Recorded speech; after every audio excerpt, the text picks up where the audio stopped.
Voilà, na kanyo ka mi balé boy. Na moni awa ba dessiner Mwamba papa. Ba dessiner nzoto ya biso mibali.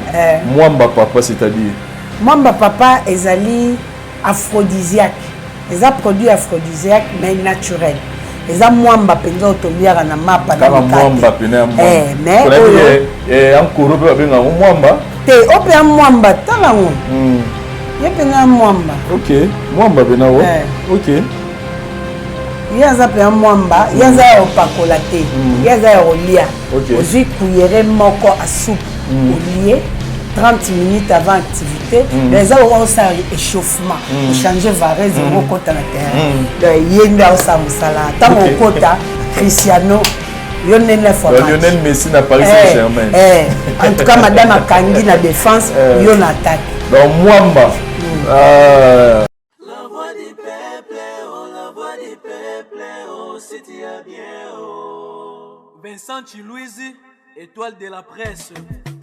La voix du peuple, toujours longueur d'avance. Les informations partout dans le monde. La voix du peuple, toujours actualité dans l'actualité. La voix du peuple, maman n'a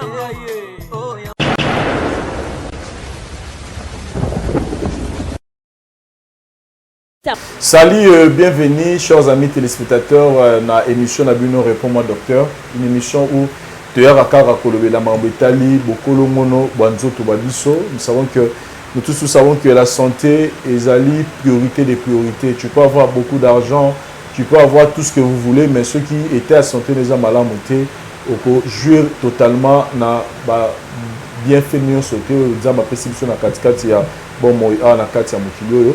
C'est la raison pour laquelle le théro luka maman na biso kati azali bongo naturothérapeute par rapport il y a musala na ya sala a ko apporter na communauté na biso. C'est pourquoi nous nous sommes décidés le loto meka rosola nae o to meka pe go lakisa to go lobela moi ba ndenge ni to ko sala pour na biso mibale to za toujours makasi et puis bala basi pe au même moment base na pe makasi. Nous allons traiter beaucoup de sujets avec elle en état santé et c'est pourquoi sans plus tarder tout ça l'appelle directement à maman Cathy. Bonjour. Bonjour papa Vincent. En tout cas nous sommes très ravis ya koyambayo na émission na biso.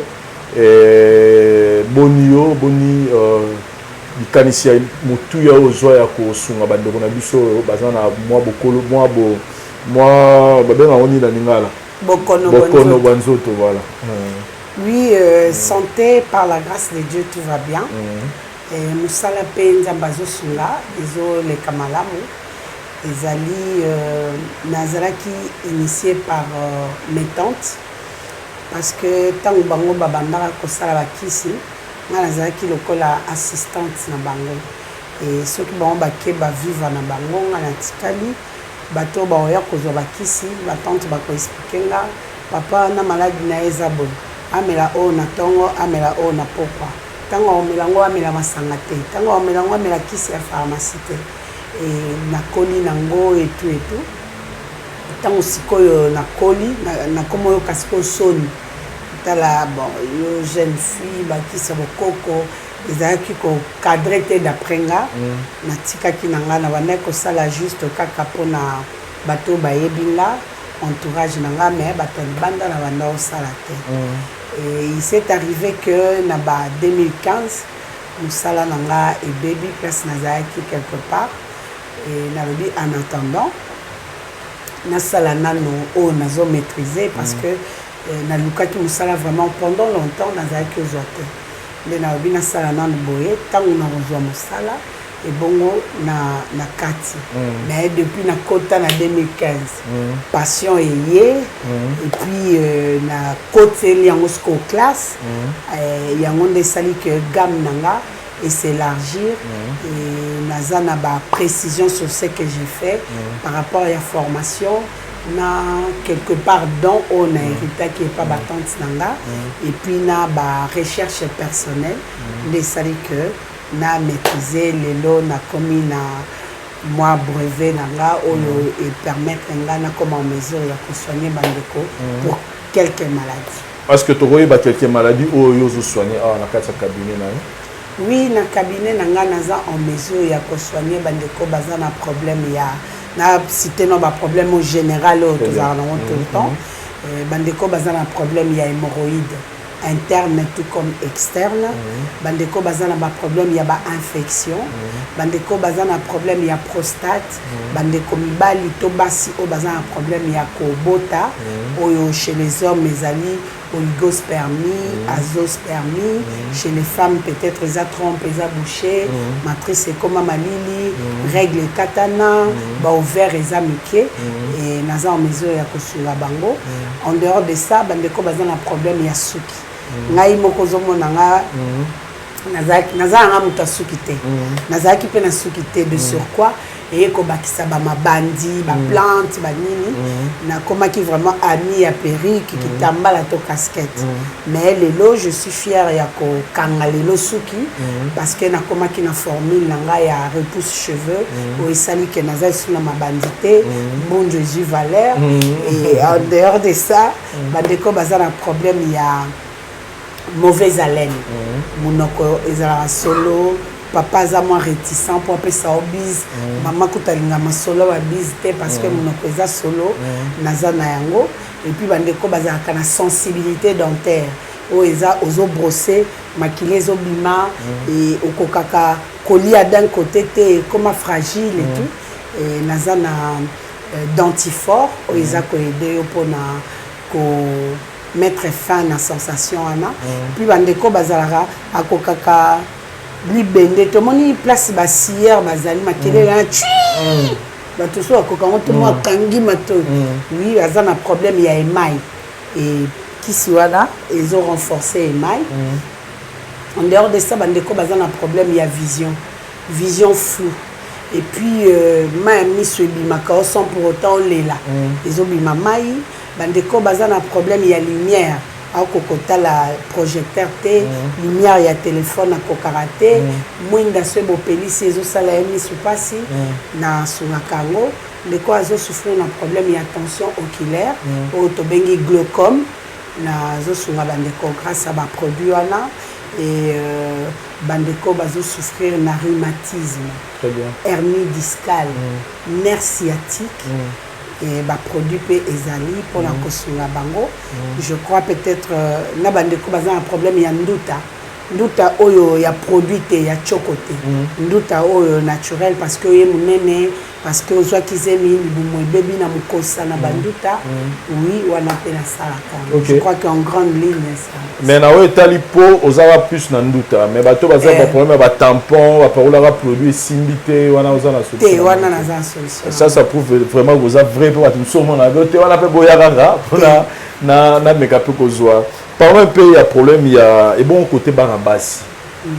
Tout ça, il y a basi mususo lelo, nous autres basi fumwami, bazara suso, mona mai ezotanga bango na mbetu. Est-ce que baka ya bon pour zo sunga badega bongo? Oui, la plupart il y a baka wana ya nzoto fumwami to okomi osala ba sécrétion moko na vagin. Il y a mingi problème, il y a ba infection urinaire. Ou soit maintien na yo, maintien ya ba linge hygiénique tout, soit ba slip na yo, maintien na ngoza malamu te, les sala biloko na mais soka ye na maison chez Kati, ba produit ezali e koki kosunga. Ba msu baloba ekoma na ba produit moko ezongisa bana basi nzoto na bango lokola mwana 12 ans lokola vierge. Je pose na ba produit bon. Te kozongi sa vierge c'est trop fort. La vierge c'est trop fort mais rétrécir canal. Oui, ezali kanga lopango eza pona ko rétrécir kozongi sa élasticité ya bomwasi. C'est-à-dire ozonga lwa mwa muke. Lokola mwana mwa ba 15 ans to lo ba bon. En tout cas, aokezongi sa nzoto bien dans sens que olé muto ya kuta boulevard quand même moi kokoko wana avant d'entrer ezali. Et là on est cause ba bloco wana personnellement. À part ba ka oyo lobi ya bato peut-être azana bi ko battre la ba linge te ba slip te mais là à part wana loni ne memara ba ka ya bon que moi ça perdre c'est-à-dire à communier to bi boulevard.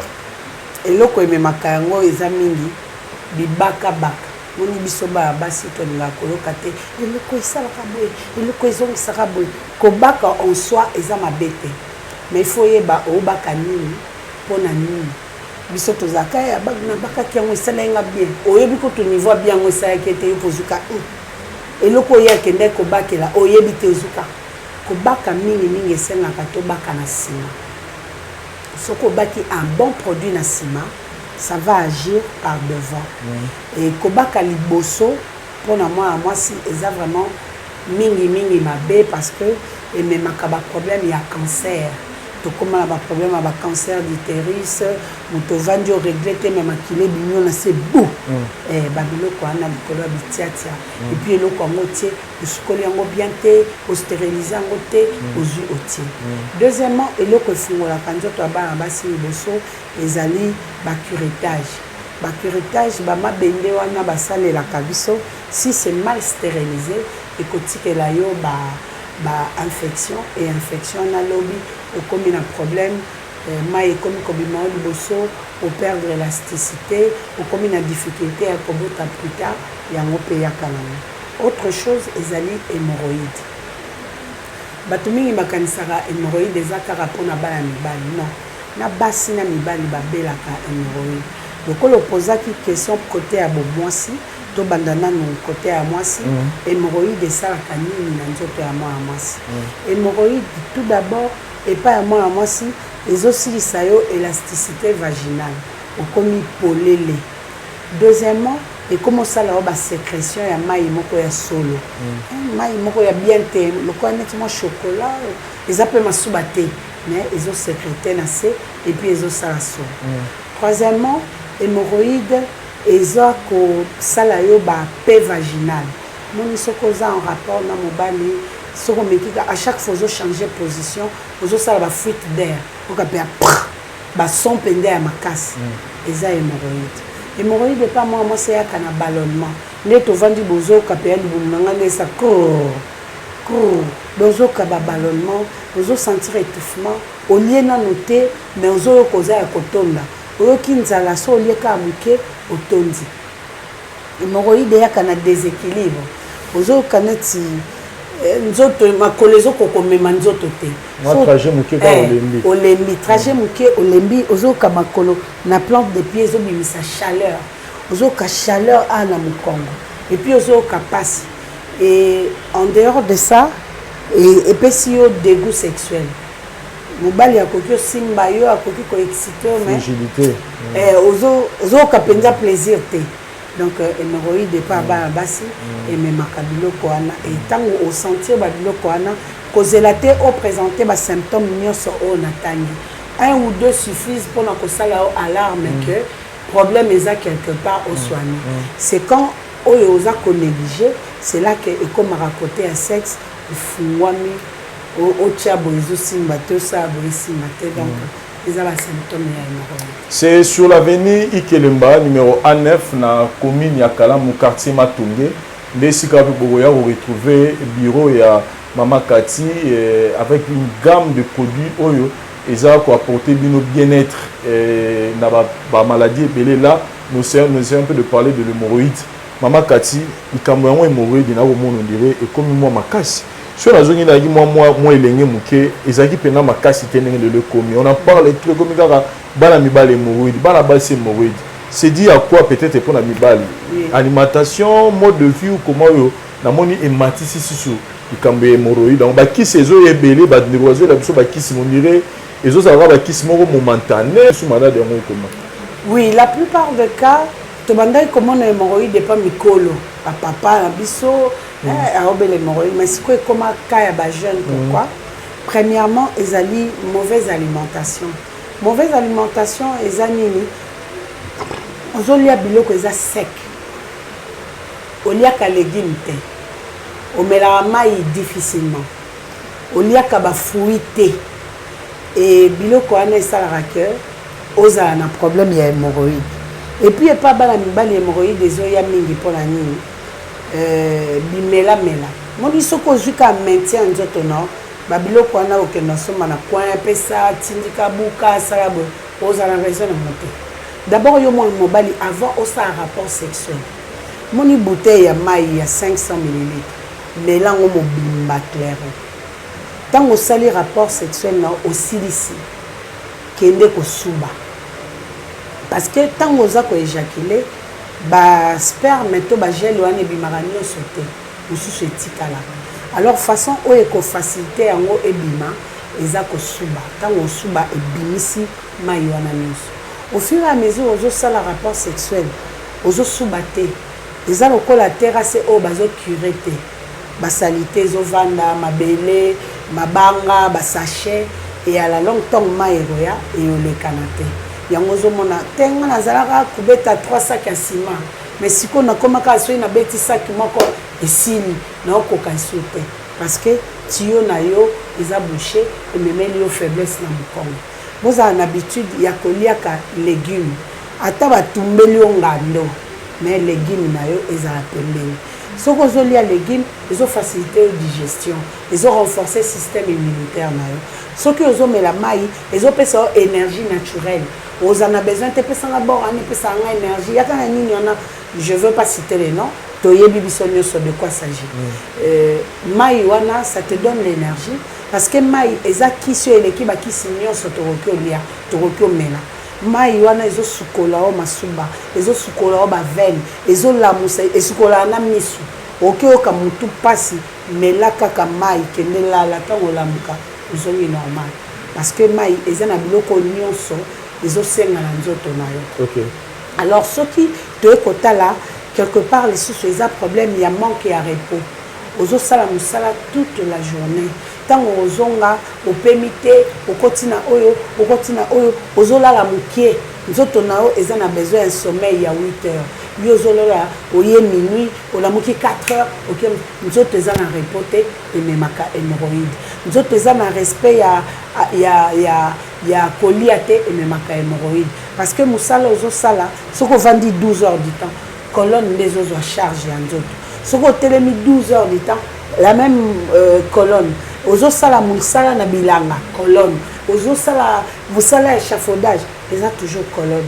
Alors de temps en temps il faut qu'on soit comme maintien en zoto et puis biso la plupart biso ba congolais tous à la race ozo sala cure au milieu qui n'a aucun bien au kati c'est pas bien kokata katawana ozosi sa maladie na racine te maladie yango ezosala omelindambu okati na ozongeli apolo biba kisiwana na melika 2 semaines siko ezongi nango lisusu nazo comprendre te kisi yango eza makasi te non utilisation na yo eza mabe et puis ozomela kisi tina suka te soko ozomela kisi tina suka eza lokola mutuka na yo oke nango na garage balongoli bougie balongoli mafuta ba changer ba filtre c'est la même chose pour nzoto kozela te omela tangabio kaka soki ezoka malade tangabio ezali préventive et en plus ezali curative tant aux malades omeli yango et prévenir yo pour ne pas tomber malade et tant où il faut tomber malade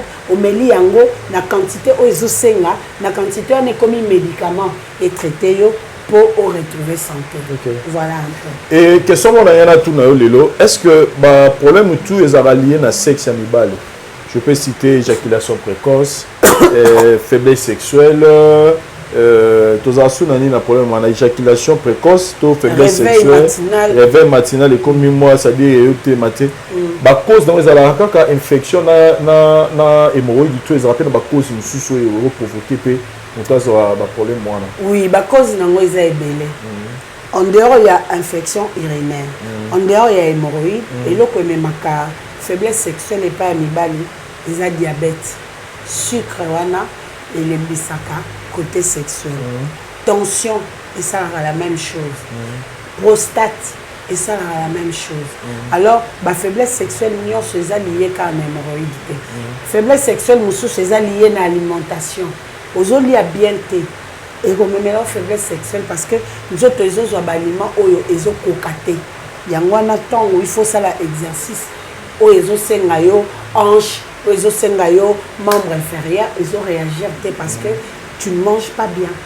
Dans un endroit moko tuna yingai to solangine na epse na do yamba naturothérapeute na biso moko ya mboka abengina tuna yo alobi aza na problème te ye nzoto na tele maganenge sengeli mais ceux qui a éjaculé azo remarqué depuis un certain temps dirait super menaye babi bosa ki sora koti na do ta moisi sera bimo mon apena do sentir neni le bimé belé mais à ça le constat que nzoto na dans mai ya biso mibali eza susu ebelete Oui. Et cause à la maladie, tu es en épine, est-ce que Baka a bon peu aux Hollandais là? Oui, et coquille cause à non péka maladie. Sperme et bébé pour la nuit. Sozo mais la masanga ya makasi. Cigarette et bébé ça sperme. Stress et bébé ça sperme. Alimentation et bébé ça sperme. Sozo li a bien té. Le loco côté si a bien té. Ose la oebi mais ça a bien exact. Mususu eza nango kaka usage na yo ya kolia to ya komela to ya nini o respecter te. Mais mususu sperme bebaka parce que aza azospermique. Azospermique eza babibali oyo akoki kotia moi 6e te. Pourquoi? Parce que sperme na ezozanga mobilité. Sperme na ezozanga quantité. Sperme na ezozanga vitesse. Biloko wana misato na sperme so ezate sperme ezala mai okoki confondre yango na masuba osali obimisi sperme mais aussi to bimi yango pe bimi nango lokola mai. À ce point là ekoki opesa mo 6e te. Mais il y a des produits na maison chez Cathy où ils ont salake et améliorer sperme na yo.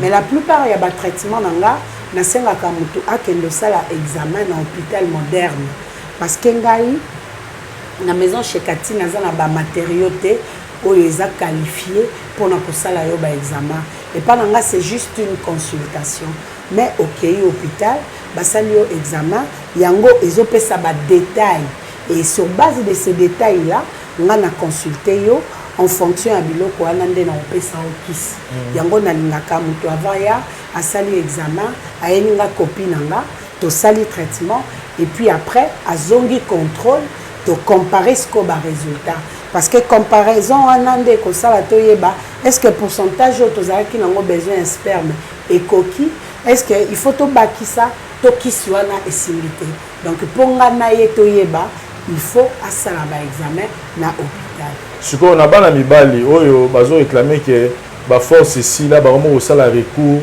na ba biloko to yebi fois pas pola to fois au baba famille bien bika pour la makasi d'ambeto. Est-ce que vous avez des conseils ou bien vous avez des orientations que vous sera pas na yo il n'aura plus besoin de commis bien bika non faut bloquer ou tagisha ça na bien bika 2 heures avant cérémonie to il faut na mela tamsusu makolo rouge peut-être pour se retrouver. Est-ce que vous avez des produits ou que vous sera mêlé donc et la midi les tons et les pogs et bien ce donc en tout cas na vous satisfaire maman na chambre.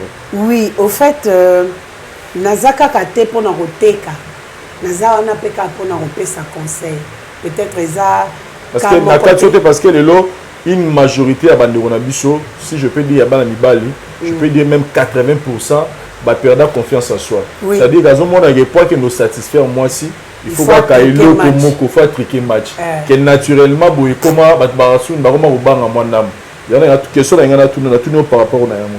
Oui, par rapport à ça conseil na repesa la bande ko mibali o ba occasion en Rolanda biso la première de choses tango uti ko lamuka avant kuto brosser mine mais la mai ngai naza na melara 1 litre parce que je suis habitué mais muto azo banda sika au coca 1 litre te pour ça ne bande ça aura pour ça au sanza ta uto lamuka o mela mai et ça a pour ça au sanza mais tango ko habitué nzoto nao o mela mai avant là pardon tango lamuki o meli mai 25-10 minutes après kendo ça maramozo ça ezo lamusa biloko nyonso elalaki na nzoto mai wana ezo bandela système eza loko ça la réinitialisation voilà et ça lié réinitialisation na pourquoi pas avant là mais la mai wana ozo mela et que kokongola ba toxique nyonso liaki to melaki to respiraki dans la journée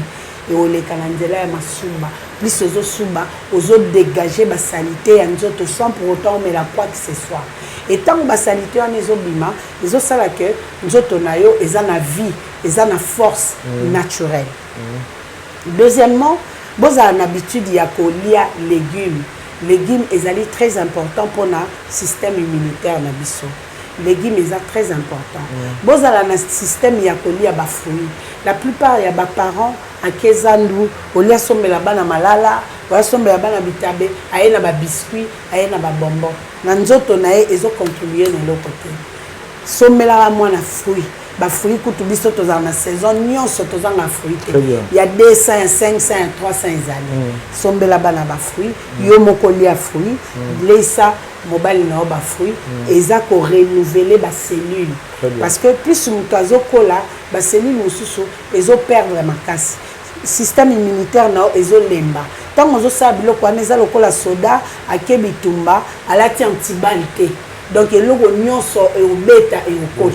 Or, tant que vous avez des légumes, vous avez des fruits, le système immunitaire est renforcé, les cellules sont renouvelées et au cause de la moto, vous avez des pambate. La fatigue, pamba aux amangote.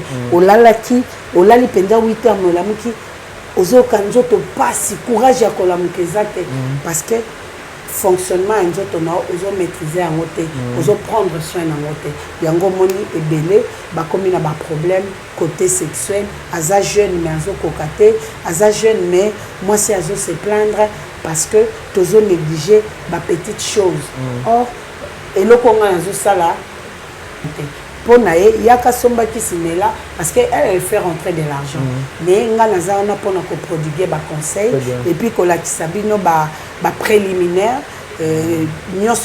basé en et parlons de la traité pour la balle il faut moi après combien de temps moi il faut revoir pour avoir traité plus tôt le plus côté nous autres on a il faut moi après combien de temps moi balle repenser qu'on renouveler qu'on entretenir nous pour avoir mutuka sur le tambour il faut changer ma futa quand tu changeras bilamba quand tu changeras ba sapato c'est la même chose, il faut penser dans d'autres nao. Kokyo là t'as nao ba yoji, mais au final pour ça mambo il faut l'on bilamba. Parce que quand on l'on bilamba ça foutait. Ba yoji on a ekepamba. Donc il faut chaque 2 mois au sali penda cure nao complet. Il y a tangabio, il y a F2, il y a Sipocat, il y a Sukisa. Ils ont quoi au réviser moteur. Aux zongi ya sika. Ata mangengenge au mata. Ata luzizi la au mata. Mais ce que je sais bon te au monde ka moi ngomba na ka ma campagne on est comme tindika tiaka. Comme tia nini te.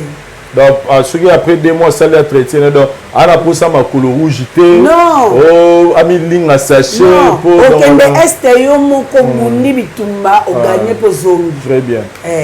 Donc, on va faire visiter plutôt différentes produits aux alentours pour la bien-être à Bassipi à Mébal et puis évoluer une émission à Bissau. D'accord. Merci.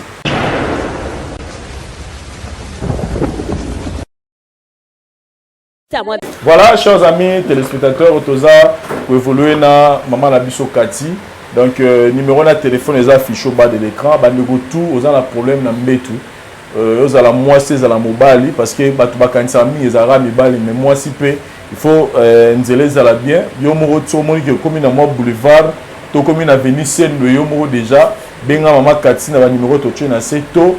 Vous ko tinda bandego na yo na avenue Ikelemba A9 na commune ya Kalamu na quartier Matonge donc Ikelemba ezala na immeuble ya Victoire ya Moulaiwa je pense que bande rebelle ba yebi yango soko kotika pembe na okuta ezala Mama Kati to bani na limisa na za un peu moins égoïste to bana biso bana mibali na moni awawa voilà na kanyo ka mibale boy na moni awa ba dessiné Mwamba papa ba dessiner nzoto ya biso mibali Mwamba papa c'est-à-dire Mwamba papa ezali aphrodisiaque les produits aphrodisiaques mais naturels les Mwamba penza otoliaka na mapa na Mwamba pena mais encore pe benga Mwamba te ope Mwamba talango ye pena Mwamba OK Mwamba pena OK yaza pe Mwamba yaza opakola te yaza olia ozui cuillère moko à soupe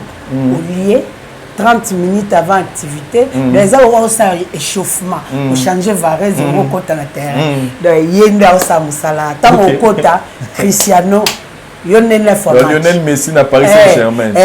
En tout cas, Madame Akangi na défense, yon attaque. Donc Mwamba. Par où il faut méga. Yango opéra tozala mo. On so na Mwamba. Toke na bi nazana no jaloux pour na biso mibali. Na moni Sukisa. Sukisa ne nanyo. Sukisa moni bilo amemite. Na moni Sukisa memi libende. Pour me libende, il faut me Congo ça bien. Yesko ya na kapwa memi so libende. Donc ba tutu mu Congo pasi. Congo. D'ailleurs ça quatrième produit na cure ya hémorroïde. OK. D'abord, il faut qu'on banda na tanga bio. Très bien. Bon donc yo mosko la biso pour le traitement hémorroïde ni mutu fa. Traitement hémorroïde. Na Mwamba mais na moni bata Mwamba vous la nam. La biga de ba ba da ça betera la wasolo Mwamba wana po na OK 30 minutes avant. On peut bisi ba tout. Traitement hémorroïde est tanga bio. Tanga bio tozana 3 sortes. Tozana tanga bio ya sucre, tozana tanga bio ya sans sucre. Et puis tanga bio ya bio plus. Pourquoi sans sucre na sucre? Pour na bateau ba kokaka biloko ya bololote ba meli ya sucre. Bateau pe ba kokaka biloko ya sucre te ba meli ya sans sucre. Bio plus sikoyo eza wana pona beaucoup plus bateau ba souffraka na diabète. Parce que bango insuline chaque fois et pancréas ils ont kokasi ko booster mai nango anate ils ont prêté renfort na pancréas pour nettoyer makila. Et puis bio plus c'est ça pour na bandeko yo tension ekitaka yango e matisango. Sans sucre na sucre ça pour na bato tension e mataka yango ekitisango. Et ça lokola régulateur. OK. Tant aussi si na 10 bouteilles na ya tanga bio pour ezalaka cure il y a 5 jours. OK. Moko na tongo moko na po. OK. Et qu'il a tanga bio ezani qui signyo so ya malaria. Okoki ko mélanger te na tanga bio. Pendant que zo mela tanga bio okoki ko mela Congo bololote. Okoki ko lia ngadia dia te parce que na ngadia dia na Congo bololo. Na tanga bio. Ah d'accord. Mi ba mo. Pendant que zo mela tanga bio, okoki ko lia ngadia dia te. Okoki ko mela Congo bololote. Na tanga bio tozana écorce de mangue. Écorce de mangue Congo bololo ngadia dia bazo faire partie ya ba composite ya kisi ya malaria. Voilà pourquoi okoki te ozomela tanga bio ozomela na kisi ya malaria. Et ça loko sali overdose. Ba komela to 500 ou meli 1000. Donc inconvénient causal. Donc mutu waza la première hémorroïde du premier kirnezana oyo. Voilà. 10 bouteilles moro na tongo moro na pourquoi. Soka siliciango après. Soka siliciango aye kozwa F2. F2 ezali ya kotongola. OK. Ezali ya kotongola ndenge eza boye au chauffer yango na mai ya moto ou soit au tient yango carrément na sani et chauffer et tokaté. Ezoka mulungi. Aux pompe na yo au bendi. Pour essa la pompe moko il faut la pompe ya 0,6 parce que so aujourd'hui ya 0,4 et ça là au 2 tours. Or à Nice ces assos so kotisaki tant on compte sa deuxième tour à Boyaka. Alors pour essa là au 2 tours te aujourd'hui ka pompe moko ya 0,6 au bendi mai na onyoso otongoli yango na tongo avant sa toilette. Donc se fait quota. Oui, nous se fait côté. Et puis, ma maman va nous faire sauter, va nous sauter pour na eningi sa penda. Mais ça, moi, pembe.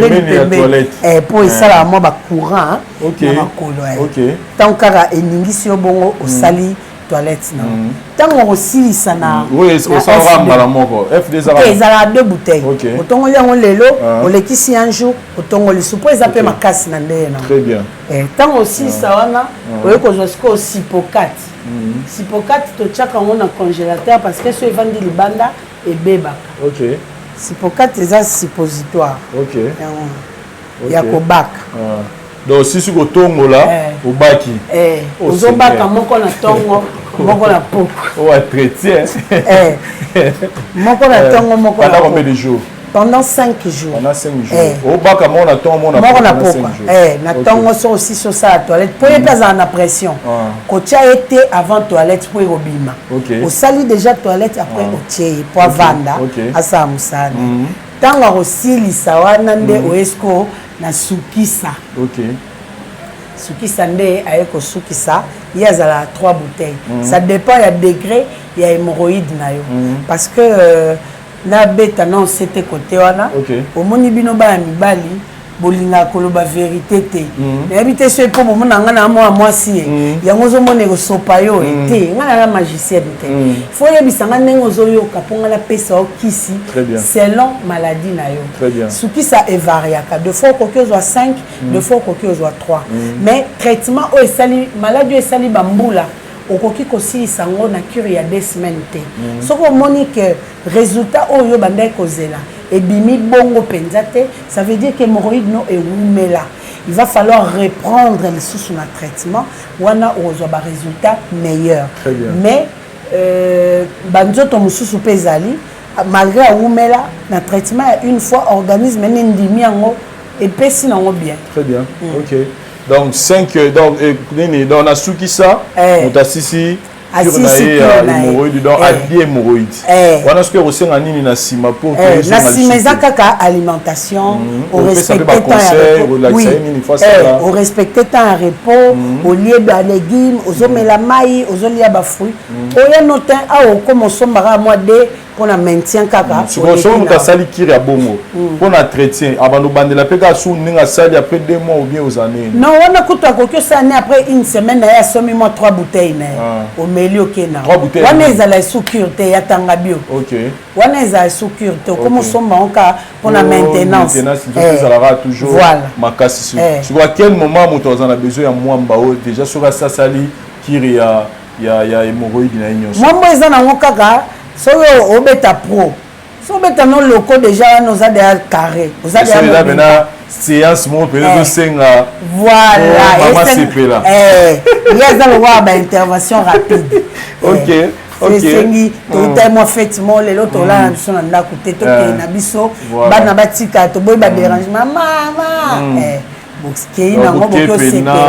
c'est-à-dire ça la pena ote que bimaki moko pe bopesa mu Congo banda bo banda ki doit concentrer journée aneza pona ya uniquement yango en tout cas na tosisi awa na moni so na mati likolo na zomona Fortipro Fortipro ezali kisi ya prostate mais eloko ya accompagnaka yango je crois que yango oyo mibale ezali traitement ya prostate oyo ezali pirito oyo ezali Fortipro Fortipro azo diminuer glande prostatique est-ce que les autres traiter inflammation les autres traiter tumeur et prostate parce que tu as la il y a tumeur il y a inflammation très bien sikoyo ce qui est commis cancéreux traitement ezokende de 0 à 6 mois mais ce qui est en kaka na côté inflammation na 2 mois traitement oyo c'est bon mais avant oya kende hôpital ba sala yo PCA toyeba na échographie na yo et puis pourcentage combien et sur base de ça tango mela kisi aussi ici ozongi contrôle pour na tozwa résultat exact très bien et kaka pirito onde aswanyaka ba infection urinaire muto azo suba makila muto yo azo suba zo ka chaleur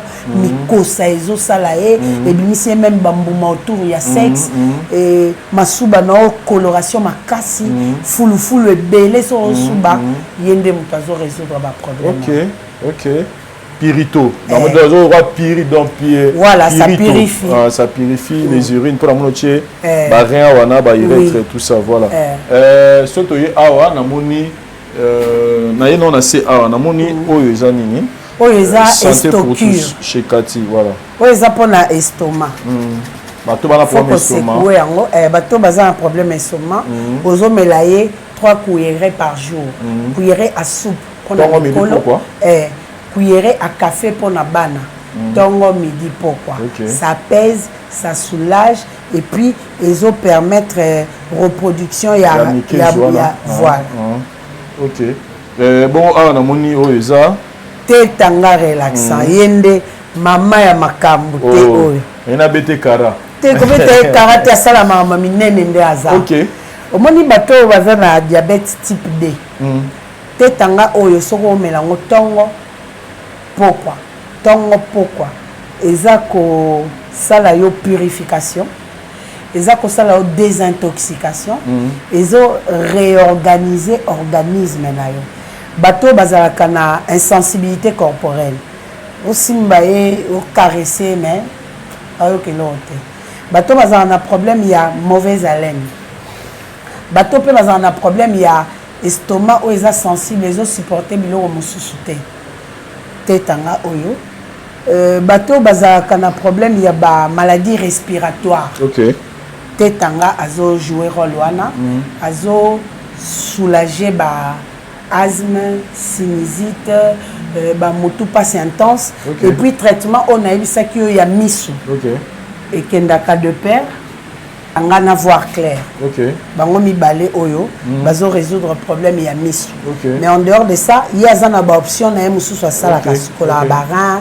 bato pe bazana problème ya goutte na kati ya traitement na bango te tanga ezali problème ya nerf sciatique te tanga ezali problème ya rhumatisme te tanga ezali en tout cas il y a vraiment beaucoup de merveilles awa et na monia eza pire miel pur oui ça miel hein la miel déjà to kendete pour toyebi ba verti nango na préciser que c'est pur eza na mélange te eza na monia eza épices de cuisine ya ba maman pour na olambela et puis épices de cuisine pourquoi au moni ba faiblesse sexuelle au bande comme susu bazozwa eza na ngote eza na hémorroïde eza na ngote que au sucre rien babiloko bakibu wana na otanga kombo te bakibu ototiaka na biloko wana bagu wana ememaka bacirrhose de foie ememaka ba faiblesse sexuelle ememaka baéjaculation précoce parce que eza na baacidité na batoxique oyo na mélange nango ezosupporte te na nzoto na yo nde ezosala baproblème wana yango nakanisaki mpe na bandeko mama alambela papa biloko bio oyo eza ba épices naturelles o penda ba mama ya biso ya tango aleo ba bandoko lamba biloko to bandoko lembula misapi wana nde yango na tie en tout cas na moni oyo eza huile de coco huile de coco oyo maison chez Cathy azosala eza pona ko adoucir ko embellir poso na yo na moni eza ola o pesaka estocure mais oyo eza na anglais parce que ezokende Dubaï voilà. Ça c'est bien. Et Nicolo à la monnaie zaba. Kisi nalobaki ya zéro nduta yango yo. O nalobaki pour la sensibilité dentaire yango wana. O ya repousse cheveux. O kunande za pour élargissement ya verge. Ya biso mibali. Waouh. En tout cas donc ils ont compris aux na ba mwamba. Aux appels na eloko zo élargissement des ap combien ko ils ont monté centimètre et so monté avec un nombre centimètre aligné comment il faut utiliser 3 ou comment et yango et ça la kaka plus ou moins 3 centimètres oui et puis quand on a ebisaka bato que ngai nazaka kate pona kolia mbongo pommade d'élargissante ils ont dépendre de l'organisme ya mutu na mutu na teki yango déjà à 700 personnes 700 personnes jusque-là, nous avons plainte, il y a 31 personnes au Balobique et Simbité, et ça les côté. Donc je ne sais pas dire que Papa Vincent somba yango et Rosala. Papa Vincent ko somba yango te ko salate. Parce que naba oyo et sali bazali parmi les 700, 31 seulement de Balobique et sali et côté. Ce qui est tout à fait normal. Donc les produits, ils ont un réagissaka dans chaque organisme. Donc les gens peuvent comprendre que awa toza chez Mama Cathy pour la solution à biso mibali pour la solution à ba maman et puis pour la diverses maladies oyo boko zanango je pense que Mama Cathy a expliqué biso presque nyonso mais je pense que bilo musu pe ezali oyo tolobelité tolobelité azana étiquette té oyo PS qui si oyo na sala ka ya poison nde yango azana étiquette mais azaka na ba chiffre et puis quantité nango et dépendaka na na kokyo benga nini ya et dépendaka na poison nini o batieli yo est-ce que ça poison ya rapide ça poison ya lenteur ça poison chimique ça poison nini et c'est sur base de ça ndé ils ont déterminé temps et traitement et puis nombre de bouteilles mais pour commencer il faut kaka que l'hôpital ba ebisio sorte à poison, tant d'ango et salaka, et c'est sur base de ça de la pression. Vraiment. En tout cas, bandeko bo rotalanga, Mama Katia relevez minité, gamme ya ba produits za a ebele oyo senga na bino bandeko bo tala biso à travers le monde, boya, botinda, bandeko na bino mais pour bandeko baza parce que émission na biso a plus suivi da bandeko baza libanda ya mboka. Comment vous faites pour na bandeko baza libanda pour que bazo ba produit na bango yo moko mutu otindaka to muta otina mutu enega ozela ye moko débrouiller nini comme kuna na photo. En tout cas, la plupart de personnes, bah tindaka soit bandeko na bango, après bango ba tindi. Mais bandeko bazaka na moyen ya tinda te to ba o balingaka discrétion, habité maman katina ngité pa na biso ba yeba, yo mo ke ko tikelanga. Mususu ezo dépendre na choix ya client. Te nga produit nanga na lingi e ume ate tia na DHL. Te yanga na tindaka na KPM. Yanga na tindaka na agence Songolo. Donc ezo dépendre na choix na ye. Au cas où il y a une agence T, on a proposé que tinda une agence telle. Mais ça m'arrive aussi na que ne kotike la bango. Mais na kenda kotika, ceux qui agence noeza na centre-ville, net na Victoire, net na Bandal, net na Kitamboto na ville. Na lemba na okendete. Na njili masine na matete na okendete parce que embouteillage et puis je dois recevoir et tout. Donc c'est mieux. Au Luki agence autour il y a centre là je peux rendre service na senga peut transporter na kenda kotika on a bolingoka ya client na rendre un service mais misusu pe bazolo ba mama biloko ngoti siko e comité na za na agence T nga na edaka bino kaka po biloko comme en toute sécurité mais je ne gère pas l'agence ce que mon ken agence wana ezo umela Luka agence na yo au PC adresse tokei kotike là.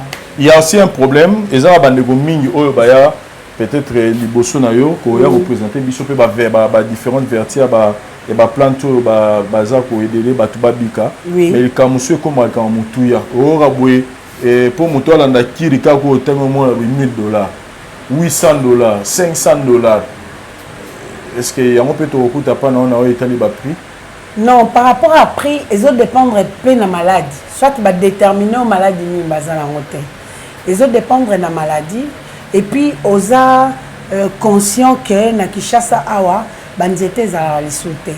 Ba place les ara bazamba et comme oasis, c'est comme concession nini banzete zate. Banzete la plupart ils ont à intérieur. Tout à l'heure yo moko moni muto uti moka. Ayeko tikelanga banzete parce que awa na Kishasa ezate. Et puis ils ont ba plante mususu babuka kango te avant 8h. Mususu pe okoki ko buka kango te avant 18h. Et tant où yozo kende tozo kende bazamba ngai na kendaki mois passé na kendaki na Équateur kuna place na kendaki ko kutana na ba oncle na nga ba pikime ba pesa ki nga lisusu ba formule mususu on a autre meka tout à l'heure c'est beau là ngesa nga suivi voilà ezana ba risque ba pikime wana ba okota na ozamba so pe ba bimi na ote otuna nani ope baza ba cannibal bazali au quotidien bango avec tous les risques au lati ba nalata ba ensemble ana loko ba Covid parce que zo banga morsure ya serpent il y a trop de risques dedans mais non ça ngo par amour na musala nanga ezate ke ngai na rejoindre nzete na lichette na kati non ces gens là tu payes droit il faut fouta ba biloko oyo ba emballage moni eza ya rolokotate eza biloko na somba les étiquettes je les fais faire et ce ko eko tcha ba loyer ainsi de suite. Donc, na koki koloba na habité pour les autres, mais pour moi, ça mérite les prix parce que ils sont fiables, ils sont na sécurité, ils sont hygiéniques. Donc, mes produits méritent son prix. Mais quand même, il y a des débordements. Il y a des débordements. Et puis, ceux qui sont comme Bambon et Ebele, c'est que le traitement est à 3 mois. Et qui sont aux sommes peut-être à 100. 3 mois et ça, alors 300. Donc, les attaques, le traitement est à Mokonde et 5 000 $1,000. Bon, non, on peut avoir un malade à $1,000. Voilà, merci beaucoup. En tout cas, ça aussi, c'est un élément très important pour nous. Mais s'il faut que tu puisses couper ce message par rapport à maïle oyo nzamba pesio na nzela ya batante na yo oyo tient à disposition ya population ni nogo yebisa bandeko ba hôtel biso ezala awa na Kinshasa tout à travers le monde. En tout cas, tout d'abord merci pour la équipe ya Vincent Tulis koya ko sunganga na émission oyo. Et puis merci na bandeko nyonso bokozwa occasion ya kolandanga. C'est vrai que bato mingi balobaka yo zo le ka TV zo lo ba maleme il faut tcha mouvement il faut ça c'est pas moi. Ngai produit na ngande tcha mouvement. Ngamoko na lo bakande na zo lo ba. Tout ce que je peux vous demander c'est de me faire confiance. Nazo sala bakisi oyo avec toute conscience et puis bakisi na nga na se vantaka nango parce que na tiaka le sang de Jésus. Yo au monde peut-être kisi ba tchema e ba tcheninga yebi que le sang de Jésus est en quatre. Bakisi o eza makila yesu place maele nanga suki le sang prend les relèves et yango moni la plupart ya ba traitement nanga ezalaka réussi que ezala na ba plainte. Na lobite que ba o ba se plaignir bazate mais à 90% ezalaka ka victoire. Yango no moni na betaka tolo nango pona yebi que Jésus-Christ a échoué kate. Et puis na sengi lisusu merci na évangéliste Michel Kouchou parce que yene mutachaki en contact na Vincent nzamba pambola pour la musala kitoko zo sa la maison chez Kati. Merci na famille Munga pe famille Sengamo na soutien na bino na musala o na zo sala. Merci na famille Cursus Honorum bakobai na ngakuna bazebele. Très bien. Merci na kolo yesu na occasion apesinga pona ko zwanga numéro nanga ezali 00243 82 20000 12 na suka na bandeli 00243 82 20000 12 na suka. Compte YouTube nangai ezali CM la nation puissante. Bo s'abonner massivement. Peut-être ba question au papa Vincent tunité mituna nango biyano zakuna bo koma bo liker bo partager parce que makambo ya kolobeze belé lelo lokolo ezaki premier contact tozui à la volée. Peut-être prochainement tokozana ba sujet au sujet ya maladie moko de beaucoup découvrir ba détails au etika. Mais en entre-temps, ce qui Jésus-Christ a zongité, n'est au monde animalasi. Et la question sur la tuna pour la maman ou bazana pour ça l'élargissement, il y a bassin na bango, ba fest na bango comme minene. Est-ce que yango pozo suma batu? Nazo salana no na bakobai, nazo mekango na famille. Bateau bazar ba plasma toza quand bien même toza bango mingi te pour yo mo déjà oza savoir nazo meka bango c'est pe na moni do danye bimi wana na yo yebisa bino ke kisi wana simbi bazo meka ya sang et puis ya bassin une fois que c'est bon na roya ko yebisa. Voilà, en tout cas merci pour la sincérité na yo et puis merci na bandeko tout botali biso bo benga na numéro na ye les affiches au bas de l'écran tout une adresse physique na ye za na avenue Ikelemba A9 na commune à Kalamu na quartier Matungé na Victoire wana royo okuta mama Katia Zawana. Merci na bande retour au télévision pause ça au caméraman assuré tout le monde a mis prochainement na ba différentes choses na biso. Bye.